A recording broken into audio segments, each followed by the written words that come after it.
आकाशवाणी दरभंगा प्रसारण केंद्र का पटना आकाशवाणी केंद्रक अधीनस्थ को रिले केंद्र बनेबाक निर्णय के खिलाफ RYA, आइसा, जसम और इंसाफ मंच संयुक्त रूप से प्रतिरोध मार्च निकालक। प्रतिरोध मार्च मिर्जापुर नगर कार्यालय से आकाशवाणी केंद्र प्रांगण जाकर जनसभा में तब्दील भ गेल। जनसभा का अध्यक्षता जन संस्कृति मंच के राज्य उपाध्यक्ष कल्याण भारती कयलनि। एहि दौरान वक्ता सब समवेत स्वर में कहलनि जे आकाशवाणी दरभंगा के स्वतंत्र अस्तित्व के समाप्त केनाय मिथिला के जनमानस के अपमान अछि। आप लोगों के सामने आया है ये प्रतिवाद मार्च का उद्देश्य क्या है? ये प्रतिवाद मार्च इस सवाल को लेके आया है। आप छात्र हो, युवा हो, किसान हो, मजदूर हो, समाज के विभिन्न तबकों के अंदर में सूचना का केंद्र रेडियो का माध्यम हुआ करता था। जसम, RYA, इंसाफ मंच, आइसा संगठनों के द्वारा एक प्रतिवाद मार्च निकाला गया है।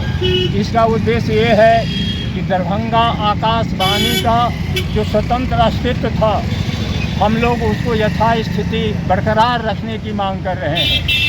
दरभंगा आकाशवाणी को रिले केंद्र बनाया जा रहा है, उसको पटना आकाशवाणी के अधीन करने की फैसले लिए जा रहे हैं। यह दरभंगा की जनता, मिथिलांचल की जनता का अपमान है। हम इस अपमान के खिलाफ लड़ रहे हैं।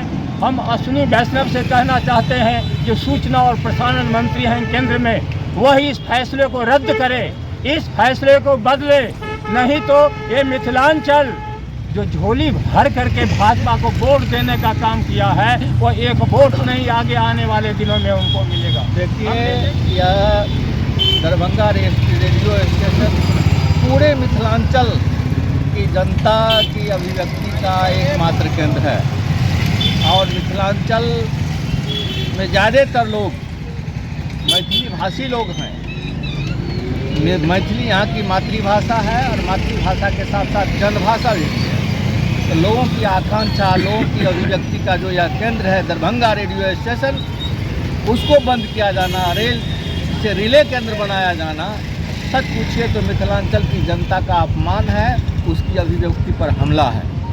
हम लोग इसके खिलाफ आवाज़ उठा रहे हैं। हम लोग चाहते हैं कि इसकी स्थिति यथावत बनी रहे।